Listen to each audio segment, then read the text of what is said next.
Good morning to all students, welcome to Exampur. और जिनकी first live class है एग्जामपुर में उनका स्वागत है। और बिल्कुल कुछ स्टूडेंट्स कह रहे हैं बारिश की वजह से मैम लेट हो गई, ये बिल्कुल सच बात है, लेकिन हम बिल्कुल भी टाइम वेस्ट नहीं करेंगे और अब आगे की क्लास हम स्टार्ट करते हैं। ठीक है, तो सबसे पहले कल जब मैंने आपको स्टार्ट कराया था तो आरबीसी हमारी कंप्लीट हो गई थी, लेकिन कुछ स्टूडेंट्स का डाउट था कि जो आरबीसीज होते हैं वहीं पे बन रहा है, स्प्लीन में ही आरबीसी बन रहा है और स्प्लीन में ही उनका डिस्ट्रक्शन हो रहा है। तो ये किस तरीके से हो रहा है, देखो आपको यहाँ पे कोई भी मैकेनिज्म नहीं जानना है, आपको केवल इतना जानना है कि जो आरबीसी है जब वो एडल्ट में बनते हैं तो वो रेड बोन मैरो यानी लाल अस्थि मज्जा में बनते हैं, इतना क्लियर है।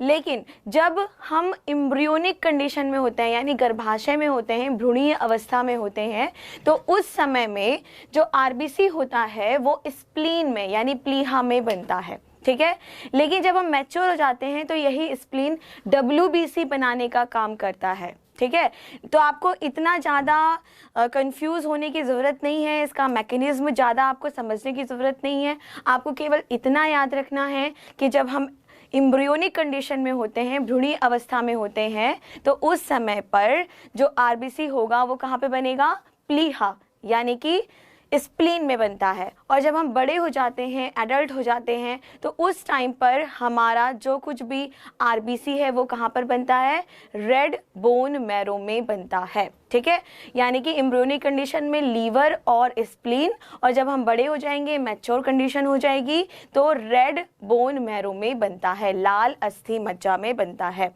ठीक है, हाँ, और इसके बाद जब हम बड़े हो जाते हैं तब जो आरबीसी होती है उनका जो डिस्ट्रक्शन होता है वो कहाँ पे होगा, हमारे स्प्लीन में जाकर के होता है। तो इस वजह से इसको क्या कहा जाता है, ग्रेव यार्ड। ठीक है, और दूसरे शब्दों में क्या कहा जाएगा, कब्रिस्तान, किसका, आरबीसी का। आई होप आपको यहाँ तक सब समझ आ गया होगा। Sandeep Tomar, welcome to Exampur. ठीक है, अब इसके बाद हम आगे बात करेंगे नेक्स्ट की, जिसको हम कहते हैं डब्ल्यूबीसी और जिसका नाम है ल्यूकोसाइट, ल्यूकोसाइट्स। ठीक है, और इसको हम कहेंगे डब्ल्यूबीसी। मैंने आपको पहले भी बताया था इसके अंदर किसी भी तरह का पिगमेंट प्रेजेंट नहीं होगा। ठीक है, तो सबसे पहले जो इसका कैरेक्टरिस्टिक है, आप हिंदी मीडियम वाले बच्चे यहाँ पे लिख लें, श्वेत रक्त कर्णिकाएं, श्वेत रक्त कर्णिकाएं।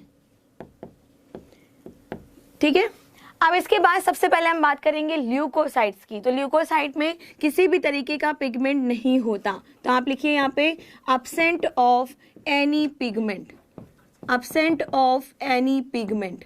ठीक है, और बाकी जो हिंदी मीडियम वाले बच्चे लिखेंगे वो क्या, हिंदी मीडियम वाले बच्चे क्या लिखेंगे, वर्णक अनुपस्थित होता है, वर्णक अनुपस्थित होता है। ठीक है, इसका मतलब इसके अंदर किसी भी तरीके का पिगमेंट नहीं होता है, और इनके अंदर किसी भी तरह का पिगमेंट नहीं होने की वजह से ये किस कलर के दिखाई देंगे, ब्लैक कलर के दिखाई देते हैं।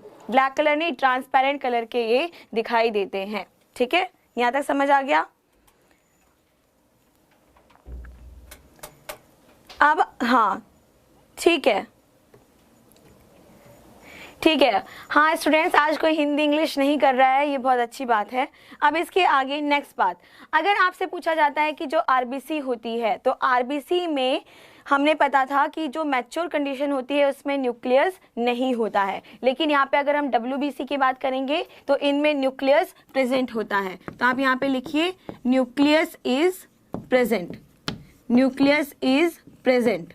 ठीक है, और हिंदी मीडियम वाले बच्चे क्या लिखेंगे यहाँ पर, कि यहाँ पर जो केंद्रक होते हैं वो उपस्थित होते हैं, केंद्रक उपस्थित होते हैं। यहाँ तक समझ आ गया, यानी कि जो न्यूक्लियस होता है वो यहाँ पर प्रेजेंट होता है। ठीक है, इसके बाद आपका आता है यहाँ पर कि इनका नंबर कितना ह्यूमन ब्लड में दिखाई देता है, इनका नंबर कितना होना चाहिए। ठीक है, तो यहाँ पे नेक्स्ट पॉइंट आप लिखेंगे कि लगभग 6000 से 8000 तक यहाँ पर इनका नंबर होता है। तो आप लिखेंगे यहाँ पर 6000 से 8000। ठीक है, WBC होते हैं पर मिलीमीटर क्यूब ऑफ ब्लड। इसका क्या मतलब हुआ कि अगर हम बात करें ह्यूमन रक्त की, यानी कि जितने भी तरह के ह्यूमन्स हैं उनके ब्लड की अगर हम बात कर रहे हैं, रक्त की बात कर रहे हैं, तो वहाँ पे इनका नंबर कितना होना चाहिए? 6000 से 8000 होना चाहिए। यहाँ तक सभी को समझ आ गया? ठीक है। इसके बाद आपसे पूछा जाता है कि इसका लाइफ स्पेन कितना होता है, यानी कि इसका जो समय अवधि है, जीवन जो अवधि है वो कितनी होनी चाहिए। तो अगर आप मार्केट में जाओ और आप कुछ बुक्स हैं जिनका नाम मैं यहाँ पे नहीं ले सकती हूँ, लेकिन जो सबसे ज़्यादा स्टूडेंट्स पढ़ते हैं तो उसमें लिखा हुआ होता है 3 से 4 दिन, लेकिन ये गलत बात है। अगर आपसे पूछा जाए कि इनका लाइफ स्पेन कितना होता है तो आप क्या बताएंगे? 10 से 13 दिनों का होता है। 10 से 13 दिनों का होता है। ठीक है, यहाँ तक सभी को समझ आया? अब कुछ बच्चे पूछेंगे कि ये मरती कहाँ पे है जाकर, जिस तरीके से आरबीसी मर जाती है तो ये कहाँ पे जाकर के डिस्ट्रक्शन होता है। तो आपको मैं बता दूं कि क्या कहलाती हैं? सोल्जर्स। और सोल्जर्स का कोई पर्टिकुलर प्लेस नहीं होता है। तो अगर यहाँ पर भी कोई भी फॉरेन पार्टिकल आया, किसी वायरस ने, किसी डस्ट ने, किसी बैक्टीरिया ने हमें अटैक किया, तो उनसे लड़ते हुए वो ऑन द स्पॉट ही इनकी यहाँ पर डिस्ट्रक्शन हो जाएगा। तो जो WBC है इसका डिस्ट्रक्शन कहाँ होगा? जहाँ पर भी ये इन्फेक्शन से लड़ रही होती हैं वहाँ पर इनका डिस्ट्रक्शन हो जाता है। ठीक है। अब इसके बाद दूसरी बात ये भी है कि इसका अगर हम फॉर्मेशन साइट देखें, ठीक है, अगर हम इसका फॉर्मेशन साइट देखें जो अभी तक किसी भी एग्जाम में नहीं पूछा गया है कि ये बनता कहाँ है, जो इसका निर्माण स्थल है अभी तक किसी एग्जाम में पूछा नहीं गया है, लेकिन मैं आपको बता देती हूँ कि अगर हम इसकी बात करें तो वो होता है white bone marrow, white bone marrow. ठीक है, और हिंदी में इसको क्या कहेंगे आप? श्वेत अस्थि मज्जा, श्वेत अस्थि मज्जा। क्लियर है यहाँ तक सभी स्टूडेंट्स को? ठीक है। तो देखो स्टूडेंट, अगर हम बात करते हैं किसकी? आरबीसी की, तो आरबीसी में मैच्योर फॉर्म में जो बनता है आरबीसी वो कहाँ बनता है? Red bone marrow. ठीक है, लेकिन अगर हम बात कर रहे हैं यहाँ पर वाइट, मतलब WBC की बात कर रहे हैं, तो आप यहाँ पे क्या लिखेंगे? वाइट बोन मैरो, यानी श्वेत अस्थि मज्जा में इनका निर्माण होता है। हाँ, ठीक है। अब इसके बाद नेक्स्ट आपका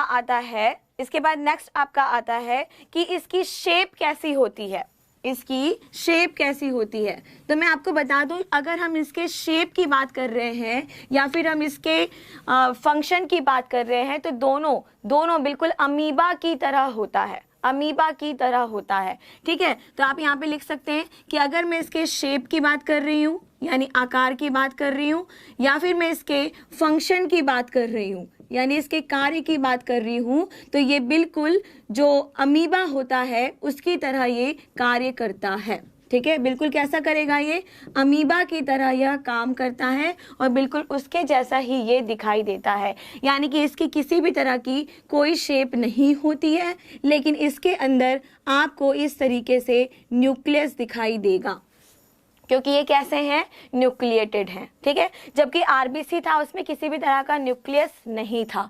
ठीक है, तो अगर आपसे पूछा जाए कि WBC किसकी तरह दिखाई देती है या किसकी तरह काम करती है, तो आप क्या बताएंगे? ये बिल्कुल अमीबा की तरह दिखाई देती है और अमीबा की तरह ही ये काम करती है।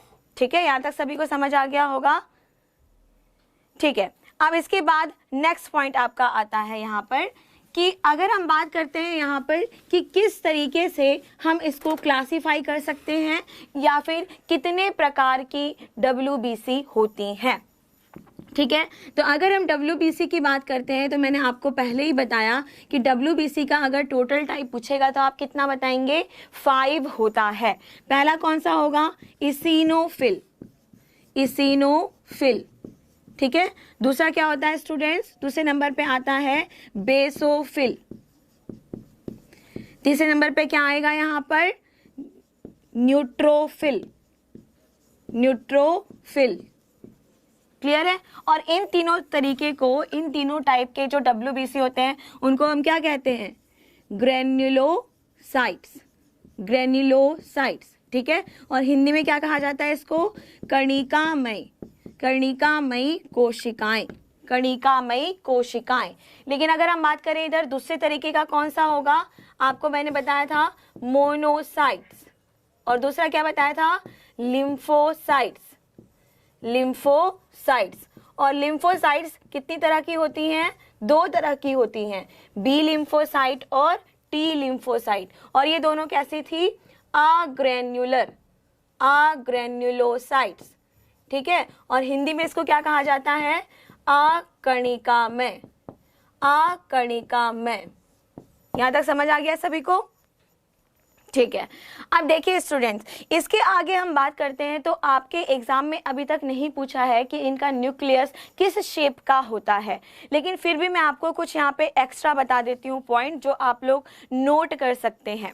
अगर हम इसिनोफिल्स की बात करते हैं तो इसके अंदर जो न्यूक्लियस होता है वो किडनी के शेप का दिखाई देता है। तो अगर आपके एग्जाम में पूछा जाए कि इसिनोफिल के अंदर किस तरीके का न्यूक्लियस हमें दिखाई देगा, तो आप क्या बताएंगे कि किडनी के शेप का दिखाई देता है, जिसमें 2 से 4 लोब आपस में जुड़ी हुई होती है। यानी कि 2 से 4 पिंड आपस में जुड़े हुए होते हैं न्यूक्लियस के, और वो दूर से देखने पे बिल्कुल किडनी की तरह दिखाई देता है, ठीक है। इसके बाद नेक्स्ट पॉइंट आपका आता है बेसोफिल। अगर आपसे पूछा जाता है कि बेसोफिल का न्यूक्लियस किस तरीके से दिखाई देता है, तो आप क्या बताएंगे, बाइलोब्ड, यानी कि इस तरीके से, यहाँ पर आपको इस तरीके से इसका न्यूक्लियस दिखाई देता है, यानी कि बाइलोब्ड आपको ये दिखाई देगा। इसके बाद हम बात करेंगे किसकी, न्यूट्रोफिल की। अगर हम बात करते हैं तो न्यूट्रोफिल में कम से कम 2 से लेकर के 5 न्यूक्लियस, मतलब एक ही न्यूक्लियस होता है लेकिन उसके अलग अलग आपको लोब दिखाई देते हैं। इस तरीके से 1 2 3 4 5 इस तरीके से आपको ये जुड़े हुए से दिखाई देते हैं। लेकिन न्यूक्लियस कितना होता है, एक ही न्यूक्लियस होता है, लेकिन उसके अंदर आपको इस तरीके से लोब बहुत सारे दिखाई देते हैं न्यूट्रोफिल के अंदर।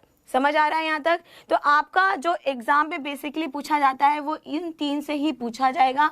अगर मोनोसाइट और लिम्फोसाइट की बात करें तो इनके अंदर एक बड़ा सा न्यूक्लियस ही दिखाई देता है, ठीक है।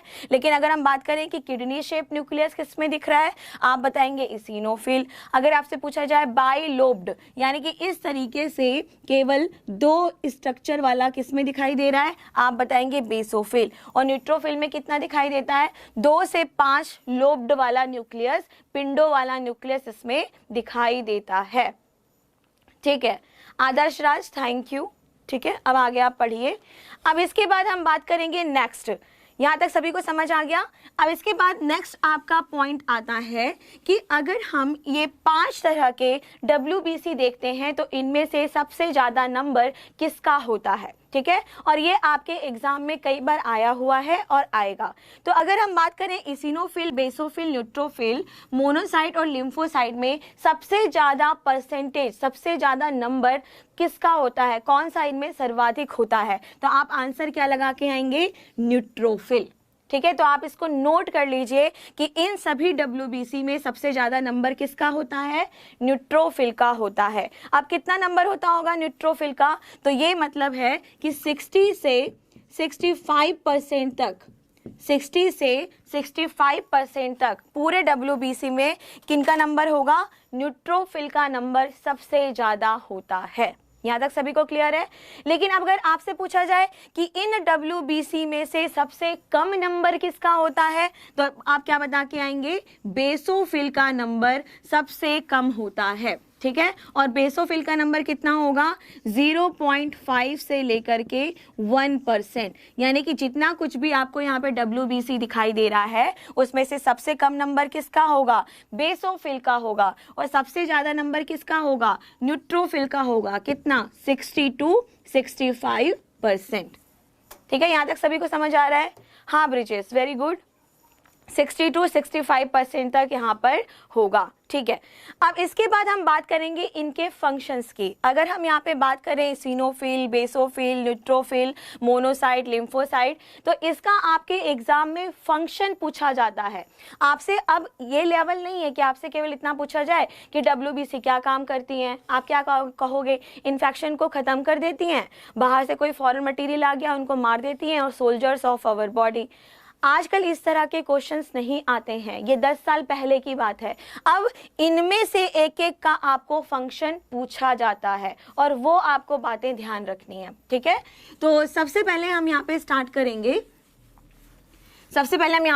करेंगे न्यूट्रोफिल और मोनोसाइट्स के बारे में। अगर न्यूट्रोफिल और मोनोसाइट्स की बात करें तो दोनों तरह में कोई खास डिफरेंस नहीं है और दोनों लगभग एक जैसा ही काम करती हैं।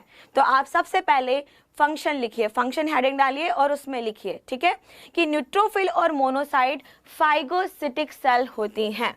तो आप यहाँ पे लिख सकते हैं कि अगर हम बात करते हैं किसकी, यहाँ पर न्यूट्रोफिल्स की, और इसके बाद हम यहाँ पे बात करेंगे किसकी, मोनोसाइट्स की। तो इसका लगभग एक जैसा ही काम होता है और इनको क्या कहा जाता है, फैगोसाइटिक सेल्स, ठीक है। ये पी है, फैगोसाइटिक सेल्स, ठीक है। अब यहाँ पे हिंदी के लिए इसके लिए कोई अलग से शब्द नहीं है, आप भी यही लिखेंगे, फैगोसाइटिक सेल्स इन्हें कहा जाता है। इस तरीके से फैगोसाइटिक कोशिकाएं। तो अभी तक जब से हमारी क्लास चल रही है स्टूडेंट्स, अभी तक हमने कोई भी इस तरीके का वर्ड पढ़ा नहीं है। तो सबसे पहले हम जानेंगे कि ये फैगोसाइटिक क्या है और ये क्या इस तरीके से फंक्शन कर रही है, ठीक है। तो सबसे पहले मैंने आपको क्या बताया था कि जितनी भी WBC हैं वो बिल्कुल किसके जैसे दिखाई दे रही हैं, अमीबा की तरह। किसके जैसा वर्क कर रही हैं, अमीबा की तरह, ठीक है। तो उसी बात को अपने दिमाग में ध्यान में रखते हुए ही हमको इस प्रोसेस को समझना है कि ये क्या है। देखो, इस तरीके से कोई भी एक अमीबा है, क्लियर है। अब अमीबा के जैसे ही क्या दिखाई दे रहा है, WBC। तो मान लो कि ये एक WBC है और इस WBC के अंदर यहाँ पे क्या प्रेजेंट है, न्यूक्लियस प्रेजेंट है, ठीक है। हमारी बॉडी में किसी का इन्फेक्शन हुआ, जैसे कि वायरस का, बैक्टीरिया का, फंगस का, डस्ट पार्टिकल्स, किसी का भी। तो हम यहाँ पे एग्जांपल ले लेते हैं कि बैक्टीरिया का हमारे अंदर एंट्री हो गया है और ये WBC उसको मारने का काम करेगा। तो किस तरीके से करता है, अगर मान लो कि यहाँ पे एक बैक्टीरिया आ गई है, ठीक है। अब ये जो है WBC यानी न्यूट्रोफिल्स और मोनोसाइट्स इनसे लड़ने का काम करेंगे। तो किस तरीके से करेंगे, सबसे पहले ये जो है इस तरीके से एक प्रोजेक्शन को बाहर की तरफ निकालेंगे, ठीक है। ये अमीबा है और ये यहाँ पे क्या है, आपका बैक्टीरिया। तो अगर हम देख रहे हैं तो ये बिल्कुल क्या काम कर रहा है, अपना जो साइटोप्लाज्म है जेल और सोल थ्योरी के अकॉर्डिंगली सामने की तरफ बढ़ा रहा है, अपने सेल मेम्ब्रेन को सामने की तरफ बढ़ा रहा है और एक नए तरीके का प्रोजेक्शन, एक नए तरीके का उभार सामने की तरफ लेकर के आ रहा है। और जिसको हम क्या कहते हैं, इसको हम कहते हैं स्यूडोपोडिया। क्लियर है। अगर आप अमीबा को ध्यान में रख करके पढ़ रहे हैं तो अमीबा जब न्यूट्रिशन लेता है, पोषण लेता है, अपना खाना लेता है, तब उस टाइम पे भी वो सेम यही प्रोसेस करता है कि फूड मॉलिक्यूल को देख करके वो स्यूडोपोडिया बनाने का काम करता है। हिंदी में भी इसको स्यूडोपोडिया ही कहा जाता है और इसका क्या मतलब है, स्यूडोपोडिया। स्यूडो मतलब होता है फॉल्स, हिंदी में इसको क्या कहा जाएगा, गलत। और पोडियो मतलब क्या होता है, आर्म या फिर लेग, जो भी आप बोल सकते हो। अब इनके पास किसी भी तरह का हाथ पैर तो होता नहीं कि ये पकड़ ले, तो अब ये क्या काम करेंगे, एक स्यूडोपोडिया बनाते हैं जिसकी मदद से ये बैक्टीरिया को कैप्चर करने की, पकड़ने की कोशिश करते हैं। अब इसके बाद क्या होगा, आगे जा करके इस तरीके से अमीबा है या फिर आप यहाँ पे WBC का पढ़ रहे हैं, तो इस तरीके से ये प्रोजेक्शन के अंदर क्या करेगा, उस बैक्टीरिया को अंदर बंद कर लेता है। इस तरीके से देखो बंद कर लिया इसने, है ना। अब क्या काम करेगा, ये इसका इंगल्फमेंट कर लेगा, यानी कि इंगल्फ, जिसको आप हिंदी में क्या कहते हैं, भक्षण कर लेना। भक्षण मतलब क्या होता है, बिल्कुल कोई भी पदार्थ है, कोई भी मटेरियल है, उसको बिल्कुल पेट के अंदर डाल लेना, उसको क्या कहा जाता है, इंगल्फमेंट या इंगल्फ करना, भक्षण करना, अंदर बिल्कुल उसको निगल लेना। और इसके बाद क्या होगा कि इस तरीके से आप यहाँ पे देखेंगे कि यहाँ पे तो आपको न्यूक्लियस दिखाई दे रहा है, इस तरीके से आपको एक छोटा सा वैक्यूल दिखाई देगा जिसके अंदर क्या प्रेजेंट है, बैक्टीरिया प्रेजेंट है। और इसके बाद ये अपने अंदर से बहुत सारे एंजाइम्स का सिक्रेशन करेगा और इस एंजाइम की मदद से ये इसको डाइजेस्ट करके किल कर देता है, इसका पाचन करके इसको खत्म कर देता है। तो इस प्रोसेस को आप क्या कह रहे हैं, इस प्रोसेस को कहा जाता है फैगोसाइटोसिस, फैगोसाइटोसिस, ठीक है। और जो सेल इस तरह का काम करती हैं उनको क्या कहा जाता है, फैगोसाइटिक सेल कहा जाता है। क्लियर है यहां तक? ठीक है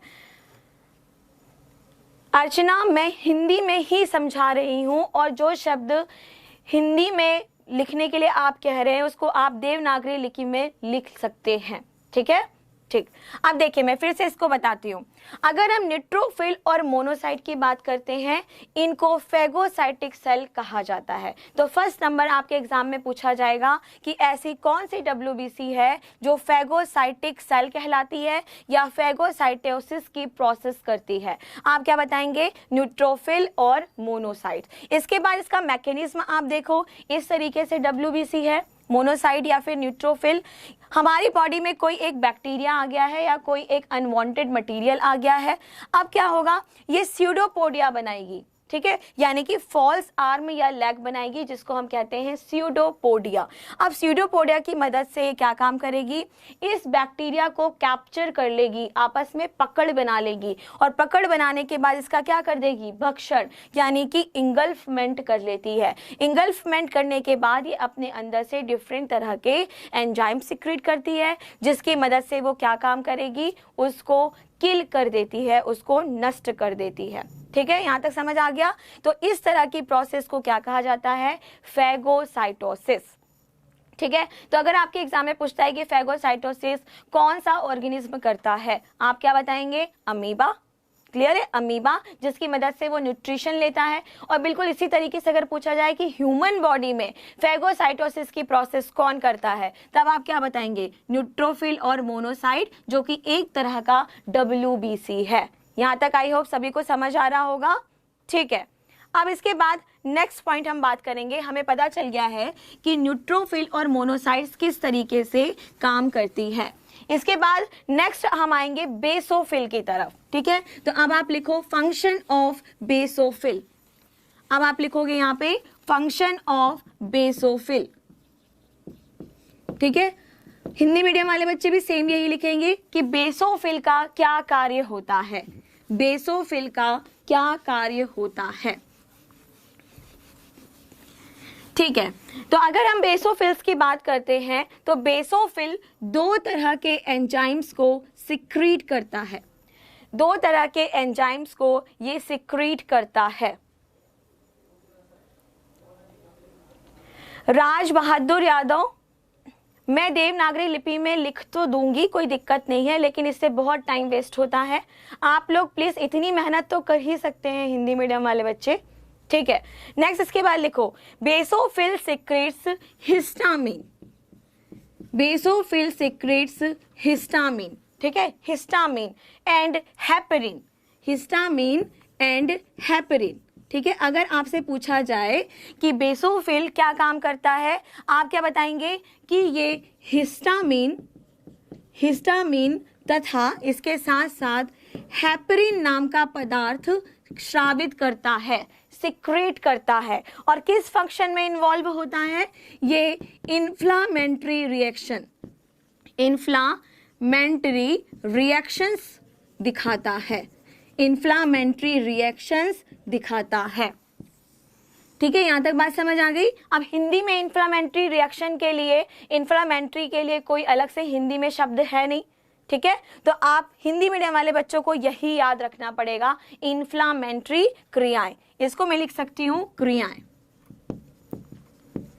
क्लियर है यहां तक? अब देखो, अगर हम बात करते हैं बेसोफिल्स की, तो बेसोफिल क्या काम करेगा, हिस्टामिन और हेपेरिन को प्रोड्यूस करता है, हिस्टामिन और हेपेरिन को यह स्राव करता है। ठीक है, और किस रिएक्शन में इन्वॉल्व होता है, इन्फ्लामेटरी रिएक्शन का ये काम करता है। तो ये तीनों ही वर्ड आपके लिए बिल्कुल नए हैं, ठीक है, तो इसको समझना पड़ेगा। अगर हम हिस्टामिन की बात करते हैं तो हिस्टामिन हमारी इम्यूनिटी को बढ़ाता है, यानी रोग प्रतिरोधक क्षमता को बढ़ाता है, रोग प्रतिरोधक क्षमता को बढ़ाता है, ठीक है, इम्यूनिटी को बढ़ाएगा, रोग प्रतिरोधक क्षमता को बढ़ाएगा। यहाँ तक समझ आ गया।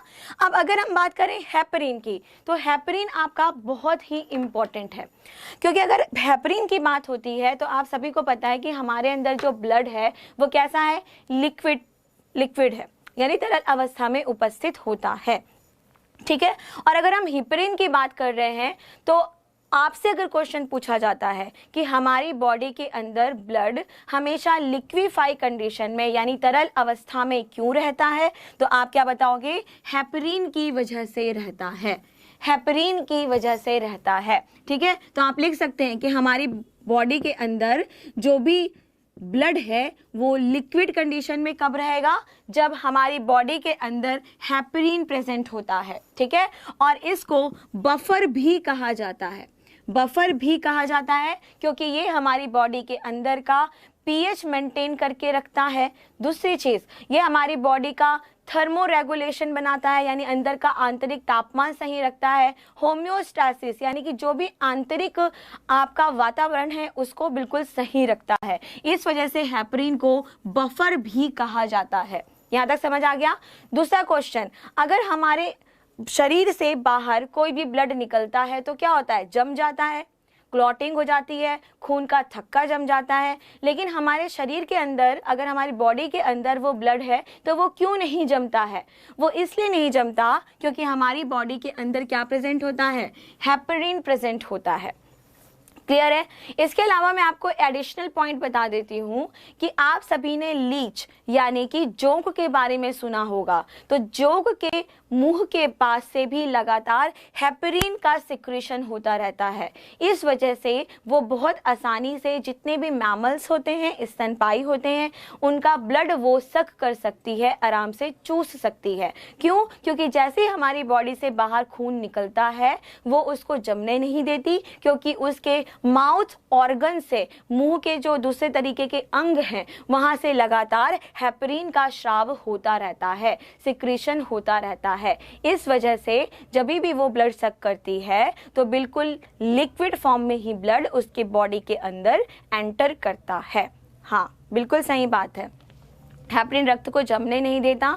तस्वीर बिल्कुल आपकी सही बात लिखी है आपने, तसव्वुर मलिक आपने बिल्कुल सही लिखा है। ठीक है, अब इसके बाद हम नेक्स्ट बात करेंगे। यहाँ तक सभी को समझ आ गया होगा।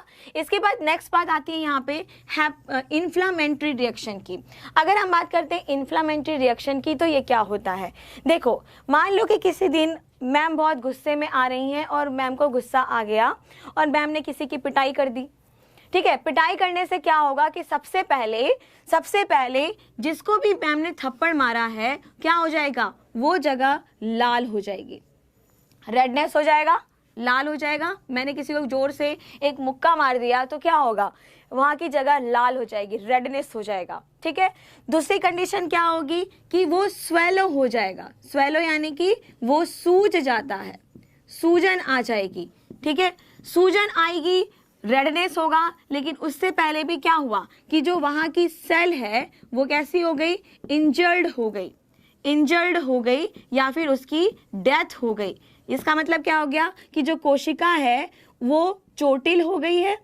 ठीक है, चोट लग गई है, उसमें चोटिल हो गई है या फिर उसकी मृत्यु हो गई है। ठीक है, और वो जगह अब कैसी दिखाई दे रही है, लाल दिखाई दे रही है। तो सबसे पहले क्या हुआ कि वहां की सेल मर गई, रेडनेस हो गया, वहां पे सूजन आ गया, और इसके साथ साथ वहां पर क्या हो रहा है, पेन भी हो रहा है, दर्द भी हो रहा है, तकलीफ हो रही है। ठीक है, और इसके साथ साथ क्या होगा, अगर आप ध्यान से देखो तो गाल के नीचे आपको कुछ गरम गरम सा भी दिखाई देता है, तो वहां पे आपको हीट यानी कि ताप भी देखने को मिलता है।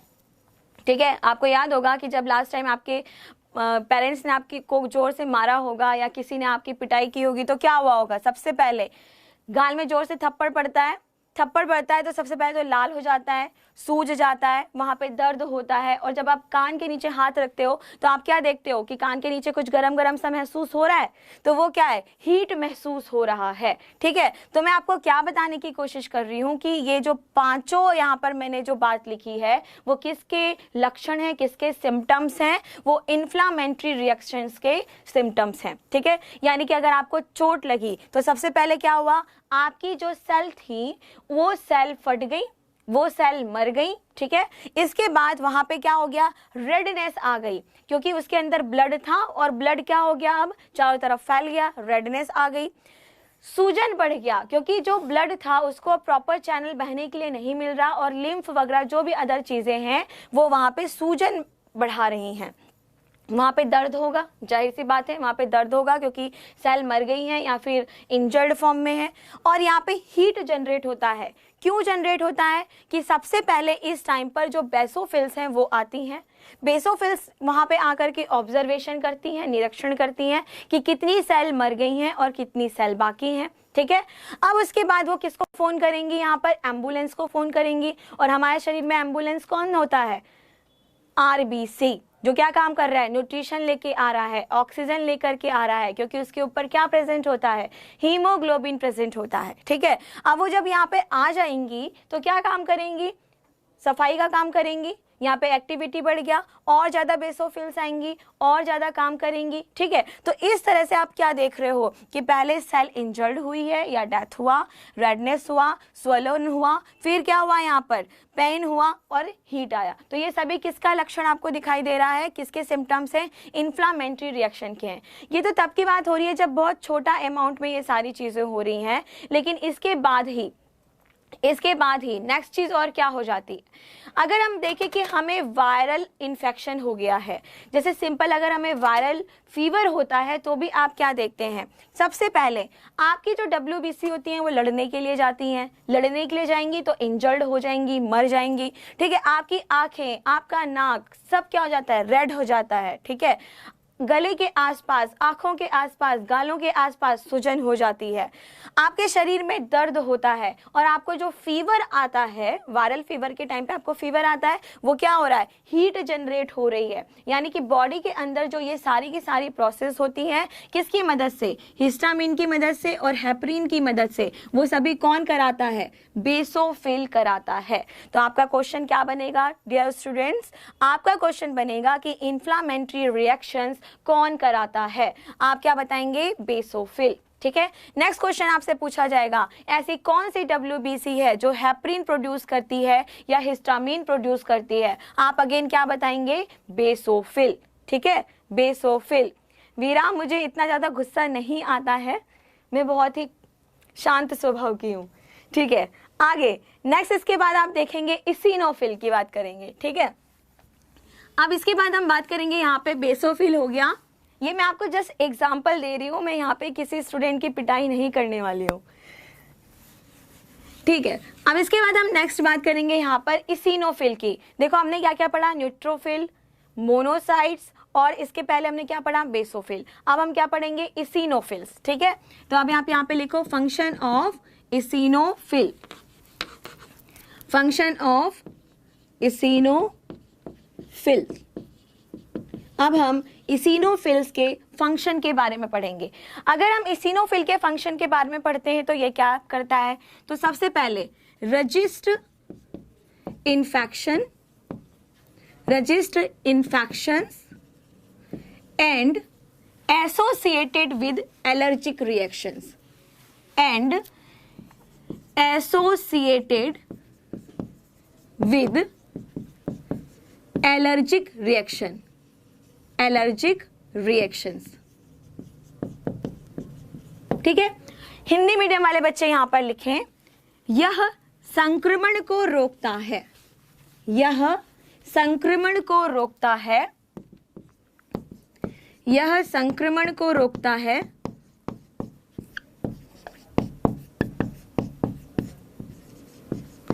और एलर्जी क्रियाओं के साथ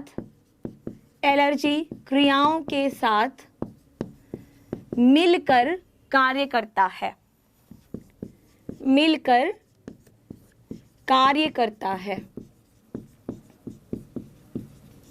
ठीक है स्टूडेंट्स, आप इसको नोट करो।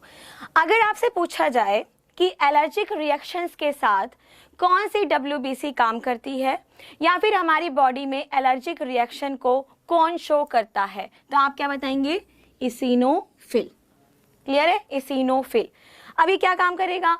मान लो कि आपकी बॉडी में किसी भी तरह का इन्फेक्शन हो रहा है, तो सबसे पहले ये क्या काम करेगा? आपकी बॉडी के अंदर उस इन्फेक्शन को रोकेगा, और दूसरी चीज, जो भी आपकी बॉडी के अंदर एलर्जी हो रही है उसको रोकने का काम करता है। आप सभी को पता ही होगा कि जो एलर्जी होती है वो क्या होती है।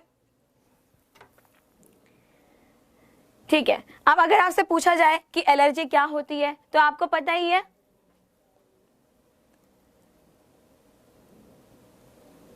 ठीक है, हाँ पूनम रानी, ओके ठीक है लिख लो। ठीक, अब इसके बाद नेक्स्ट अगर आपसे पूछा जाए कि एलर्जी रिएक्शंस क्या होती हैं, आप सभी को पता है कि हमारी बॉडी में अगर अनवांटेड पार्टिकल्स पहुंच जाते हैं, ऐसे पार्टिकल्स जिनकी हमें ज़रूरत नहीं है, चाहे वो डस्ट पार्टिकल हो सकता है, पेंट लगता है तो एलर्जी हो जाती है, इसके अलावा कई बार मार्कर से भी एलर्जी हो जाती है। ठीक है, और इसके अलावा और भी बहुत सारी चीज़ें हो सकती हैं, जैसे आप कुछ खा लेते हो, जैसे पीनट बटर से कई लोगों को एलर्जी हो जाती है। इसके अलावा कपड़ों के फैब्रिक से, यानी कि किस तरीके का कपड़ा है, उसकी बनावट किस तरीके से है, रंगों से एलर्जी हो जाती है। अभी होली आ रही है, आपके मुंह पे रंग लगा दिया जाएगा, उससे आपकी स्किन में एलर्जी हो जाएगी, है ना। इसी तरह से कुछ लोगों को मैम से भी एलर्जी है कि मैम की क्लास में नहीं आएंगे, या फिर कुछ लोग ऐसे होते हैं जो मैम को देखते ही भाग जाते हैं। तो इस तरीके से जो चीज़ें हैं उसको आप क्या कह रहे हो? एलर्जी हो जाना। ठीक है, एलर्जी हो जाना। तो अगर आपसे पूछा जाए कि एलर्जी हमारी बॉडी के लिए सही है या गलत है, तो आपका आंसर क्या होगा? तो मोस्टली बच्चों का आंसर होगा कि नहीं मैम, एलर्जी होना तो बहुत खराब बात होती है। बिल्कुल आप सही कह रहे हैं, लेकिन एक पॉइंट ऑफ व्यू से एलर्जी का हमारे शरीर में होना भी जरूरी है, एक लिमिट में, एक लिमिट में। क्यों? क्योंकि वो हमें ये बताता है कि हमारे शरीर में कहीं ना कहीं किसी कोने पर कोई ना कोई इन्फेक्शन हो रहा है। तो वो हमें क्या दे रहा है? एक वार्निंग दे रहा है, एक कॉशन दे रहा है, एक चेतावनी दे रहा है कि जाओ तुम डॉक्टर के पास जाओ। ठीक है, इसका मतलब क्या हुआ कि आपकी बॉडी में अगर कोई एलर्जी शो हो रही है, इसका मतलब आपकी बॉडी में कहीं ना कहीं पर जो इसिनोफिल है वो क्या काम कर रही है? इन्फेक्शन से लड़ने का काम कर रही है, और वो ये चेतावनी दे रही है कि हमें अब डॉक्टर के पास जाना चाहिए। अगर बाई चांस हमारे बॉडी के अंदर ये एलर्जिक रिएक्शंस ना हो, तब क्या होगा? पता चले कि आप एंड टाइम पे डॉक्टर्स के पास जा रहे हैं और डॉक्टर क्या कह रहा है आपको? सॉरी यू आर लेट, अब कुछ नहीं हो सकता। तो इसका क्या मतलब हुआ कि अगर बॉडी पहले से ही एलर्जिक रिएक्शंस दिखा था, बॉडी पहले से ही शरीर के अंदर इस तरह की रिएक्शंस को शो करता, तो हो सकता है कि आप सही टाइम पे कहाँ चले जाते? डॉक्टर के पास चले जाते, प्रॉपर मेडिसिन हो जाता और आप प्रॉपर ठीक हो जाते। ठीक है, तो अगर आपसे पूछा जाए कि एलर्जिक रिएक्शन के साथ कौन काम करता है, आप क्या बताएंगे? यहाँ पर इसिनोफिल्स काम करता है। समझ आ गया यहाँ तक? अब इसके बाद सबसे लास्ट में आपका बचा है लिम्फोसाइट। सबसे लास्ट में आपका बचा है लिम्फोसाइट। ठीक है, तो अब आप लिखो function of lymphocyte. Functions of lymphocytes. अगर हम बात करते हैं फंक्शन की, अगर हम बात करते हैं यहाँ पे फंक्शन की, तो लिम्फोसाइट का क्या फंक्शन होता है?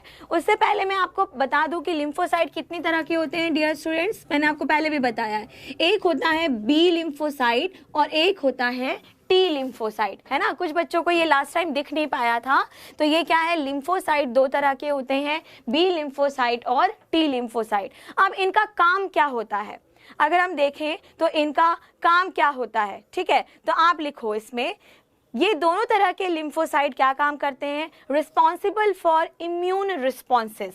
ठीक है, तो लिखो these are responsible for immune responses. These are responsible for immune responses. Immune responses. ठीक है, और हिंदी मीडियम वाले बच्चे क्या लिखेंगे? हिंदी मीडियम वाले बच्चे लिखें इसमें, यह प्रतिरोधी क्षमता के द्वारा कार्य करता है। यह प्रतिरोधी अभिक्रियाओं को दिखाता है। अभिक्रियाओं को दिखाता है। ठीक है, इसका क्या मतलब हुआ, जैसे ही हमारी बॉडी के अंदर कोई भी फॉरेन पार्टिकल एंटर करेगा वैसे ही क्या होगा, तुरंत ही ये लिम्फोसाइट यानी कि बी लिम्फोसाइट और टी लिम्फोसाइट क्या काम करेंगे, तुरंत जाकर के इनसे लड़ाई का काम कर देंगे और ये बहुत ज़्यादा एग्रेसिव होते हैं। और जो सबसे पहले क्विक स्टेप लेते हैं वो कौन से होते हैं, बी लिम्फोसाइट और टी लिम्फोसाइट, यानी कि जो सबसे ज़्यादा कमांडिंग होगा, जो सबसे ज़्यादा एग्रेसिव होगा, जो सबसे ज़्यादा लोगों को मारने का काम कर रहा है। लोगों को मारने का मतलब जो बाहर से फॉरेन मटेरियल आ रहे हैं उनको मारने का काम कर रहा है, वो कौन होगा, लिम्फोसाइट होता है। ठीक है, अब देखो इसके अलावा मैं आपको बताऊं कि कुछ स्टूडेंट्स पूछते हैं ल्यूकेमिया क्या होता है। तो डियर स्टूडेंट्स, ल्यूकेमिया मतलब कि जैसे हमको पता है कि 6000 से 8000 यानी 6000 से 8000 तक के बीच का जो नंबर है वो बिल्कुल कैसा है, परफेक्ट नंबर है WBC के लिए। लेकिन अगर हम ल्यूकेमिया की बात करते हैं तो उसका नंबर बहुत ज़्यादा हो जाता है, यानी जो हमारा एवरेज नंबर है उससे ज़्यादा बढ़ जाता है, जो कि एक तरह का कैंसर होता है। ठीक है, एक तरह का कैंसर होता है, उसको हम ल्यूकेमिया कहते हैं। यहाँ तक पता है, ल्यूकेमिया कहते हैं। हाँ हेमलता नागर, आप बिल्कुल सही बता रहे हैं। ठीक है, जब एड्स होता है तो उस टाइम पे जो एड्स होता है वो क्या, एड्स का जो वायरस है जिसको हम रिट्रोवायरस या HIV कहते हैं, वो क्या काम करता है, हेल्पर टी सेल को जाकर के मारना शुरू कर देता है, डिस्ट्रॉय करना शुरू हो जाता है। तो इसका क्या मतलब हुआ कि जब हमारे शरीर का जो सैनिक है, हमारे शरीर का जो सोल्जर है वो कौन है, T lymphocyte and B lymphocyte, उन्हीं को अगर वो किल करना शुरू कर दे तो क्या होगा, ये हमारी पूरी बॉडी के लिए बहुत ही ज़्यादा डेंजरस सिचुएशन हो जाती है, डेंजरस सिचुएशन हो जाती है। ठीक है, अब इसके साथ मैं आपको एक इंपॉर्टेंट पॉइंट और बता दूं कि इन WBC के साथ स्पेशली लिम्फोसाइट्स की, बी लिम्फोसाइट और टी लिम्फोसाइट्स के साथ एक और अलग तरह की सेल काम करती है जिसे हम कहते हैं नेचुरल किलर सेल। अगर हम नेचुरल किलर सेल की बात करते हैं तो नेचुरल किलर सेल का क्या काम होता है कि जब कोई भी होस्ट रिजेक्शन हो रहा है, कोई भी सेल रिजेक्शन हो रहा है, यानी कि सेल अब जीना नहीं चाहती या उसके ऊपर बाहरी किसी भी ड्रग्स का या किसी भी इंजेक्शन का, किसी भी तरीके की चीज़ों का कोई असर नहीं हो रहा है, तो उस टाइम पे लिम्फोसाइट की सहायता के लिए नेचुरल किलर सेल्स भी आती हैं। ठीक है, और वो भी बिल्कुल किस तरह काम करती हैं, WBC की तरह ही काम करती हैं। तो आई होप कि आज की क्लास में आपको इतना समझ आया होगा। ठीक है, तो हाँ, इस क्लास का टाइमिंग 9 बजे से है। तो और हाँ, दूसरी चीज़, कुछ स्टूडेंट्स कह रहे थे कि प्ले लिस्ट में शो नहीं हो रहा। आप लोग प्ले लिस्ट में जाइए और वहाँ पे पूरे प्रॉपर जो शुरू से लेके अभी तक का जितना कुछ भी लेक्चर हुआ है बायो का, वो आपको यहाँ पर दिखाई देगा। ठीक है, तो आपको परेशान होने की ज़रूरत नहीं है। ठीक है, तो आज की क्लास हम यहीं पे ख़त्म करेंगे। और जैसा कि मैं हर क्लास में कहती हूँ आपको, प्लीज़ लाइक करिए, कमेंट करिए, शेयर करिए, सब्सक्राइब करिए और अपने और दोस्तों को भी इसके बारे में बताइए। ठीक है, और इसका रिवीजन करिए, ये बहुत ही ज़्यादा इम्पॉर्टेंट है। तो इसको आप बार बार पढ़िए और फिर इस चैप्टर के बाद जब मैं टेस्ट लूँगी तो मुझे आपका स्कोर पूरा का पूरा आना चाहिए, मिलना चाहिए। ठीक है, तो आज की क्लास यहीं पर ख़त्म करते हैं। Thank you, have a nice day.